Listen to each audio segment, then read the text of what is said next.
Sadgurunath Maharaj Ki Jai, and welcome to Jagadambe Reads the Holy Books of India, Bhaktavijaya356. As you may remember, we took a little detour back to Nama. It's relevant to Tukaram. You'll see that. Seeing such a large amount of poetry that Nama was writing, the Lord of the World was wonderstruck. He said, "Blessed is Nama's love.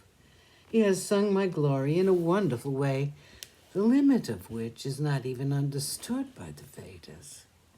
He has made me, Purushottama, Vishnu, his own."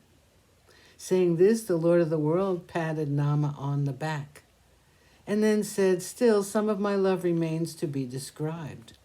Now think of my form at heart, and look at me with love and with eyes wide open." As Chakrapani thus spoke, Nama fell at his feet. "You have made a vow to compose 100 million verses, and to fulfill it, I, the life of the world, will do the remaining verses myself, and thus carry it out to completion." Tukaram's poetic work, a divine command. Then God held Nama by the hand and went to Tuka in a dream and said, "Do not say anything senseless.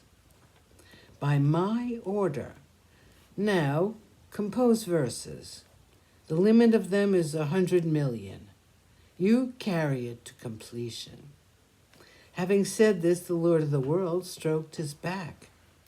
As he woke up, he could see neither the husband of Rukmini nor Nama. It was a great wonder to him. With bowed head, he accepted the dream as an order and started with the art of poetry, contrary to which he did not utter anything meaninglessly. In his kirtan, he uttered words full of pathos and love. The pious bhaktas with love and devotion listened to it.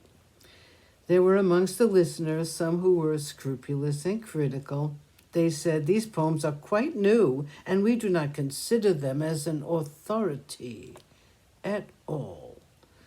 We will not listen to them. Why do you give up the words of the ancient saints and try to show your own greatness? When we obtain dainty foods without trouble, why should we put ourselves to the trouble of cooking and burn our hands?" Now listeners are likely to ask, if the husband of Rukmini ordered it, why should the people call in question such poetry? But it is an old story that behind devoted people there are always many revilers. When in the Treta age, Valmiki composed his Ramayana, containing his prophecies, even at that time there were impious people who did not consider it as an authority. Then, when the husband of Janaki, Rama, became an avatar and acted exactly according to the prophecy, and when the people saw it with their own eyes, they believed it. In the Dwapar age, the poet Vyasa gave out his prophecy, but the Kauravas had no faith in it. But when it came true in its natural course, Dhritarashtra bowed to Sanjaya. In this way, for a long time past, people have persecuted the pious ones. This was why the low-minded reviled the verses of Tukaram. Just as at the sunlight the owl censures it, or like a thief does not like the coming of the moon in the east.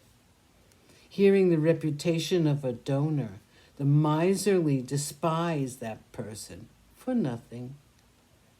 At the sight of divine herbs shining at night, diseases feel uneasy in mind. The oration of a learned person is supposed as nonsensical prattle by a cowherd. Sadgurunath Maharaj Ki Jai. Thank you for coming. I hope you come again.